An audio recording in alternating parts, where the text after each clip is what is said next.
February marks National Heart Month, and Christus Spohn hospitals are raising awareness with a special campaign. It's called Little Hats, Big Hearts. Volunteers knit and crochet red hats for babies born this month.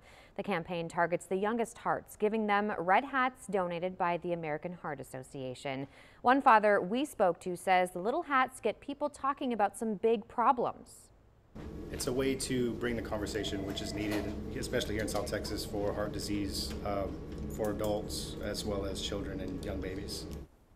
All month long, every baby born will be fitted with this symbol of awareness. Hospital officials say Christus Spohn has been participating in the campaign for 4 years now. They look good in red.